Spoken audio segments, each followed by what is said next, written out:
With us, meanwhile, Shiv Sena MP Milind Deora has stated that he is very pleased that they have tabled a crucial report in Rajya Sabha on air quality, especially in Delhi and the NCR region. Every winter, due to stubble burning, they witness hazardous air quality severely impacting the younger generations and millions of people. My colleague Manohar Kesri has spoken to Milind Deora. Listen in.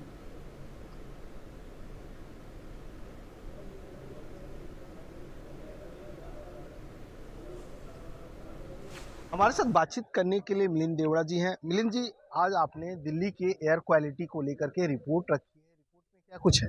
देखिए, मैं parliament का एक बहुत ही महत्वपूर्ण committee है, committee on subordinate legislation.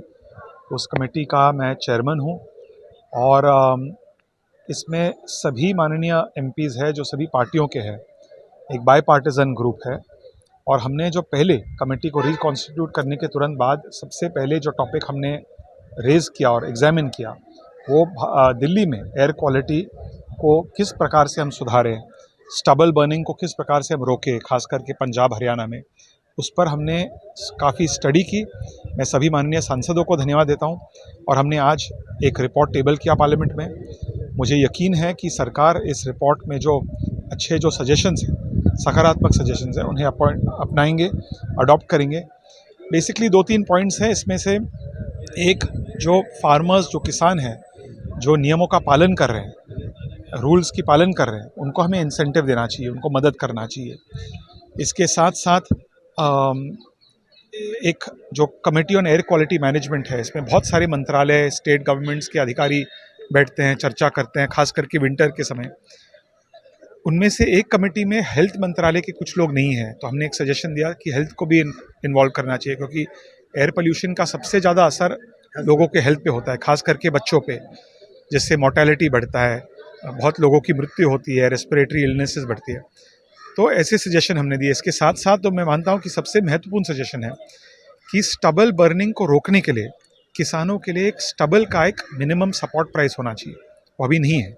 यदि एक minimum support price होगा, गारंटी होगा, किसान को पता चलेगा कि स्टबल को जलाने के बजाय यदि मैं मार्केट में जाके बेचूंगा तो मुझे इतना पैसे मिलेगा, तो ये एक ऑटोमेटिकली एक इंसेंटिव या डिसइंसेंटिव होगा स्टबल न जलाने के लिए। तो ये सभी ऐसे सजेशंस हैं, सकारात्मक सजेशंस हैं। सभी एमपीज़ को मैं धन्यवाद देता हूँ। मुझे आशा है कि सरकार इस रिपोर्ट को एक प्रकार से मतलब एग्जामिन करेगी और जो अच्छे सजेशंस है लागू करेंगे। क्या इस रिपोर्ट में कुछ ऐसा भी है कि मामले बढ़े हैं व स्टबल बर्निंग के, या पंजाब सरकार ने जो दावे किए थे हम किसानों को देंगे इंसेंटिव, ये सब चीज़ें भी? देखिए, एक बात है कि केंद्र सरकार सुप्रीम कोर्ट के लगातार प्रयासों से भारत में और ख़ास करके एनसीआर रीजन में पोल्यूशन की जो बहुत बड़ी प्रॉब्लम है वो कम हो रही है। इसका मैं स्वागत करना चाहता हूँ। लेकिन आज भी पंजाब में बहुत सारे प्रॉब्लम्स हैं। हरियाणा अच्छी तरह से केंद्र सरकार के साथ मिलकर काम कर रही है, लेकिन अधिक समन्वय खास करके पंजाब के साथ कोऑर्डिनेशन को बढ़ाने के लिए किसानों पे और खास करके स्टेट गवर्नमेंट के ऑफिशियल्स पर दबाव डालने के लिए इसमें बहुत सारे सजेशंस हैं। चलिए, बहुत बहुत धन्यवाद। Manohar Kesari, India news, Delhi. On that note, we slip into a very short break. Thanks for watching.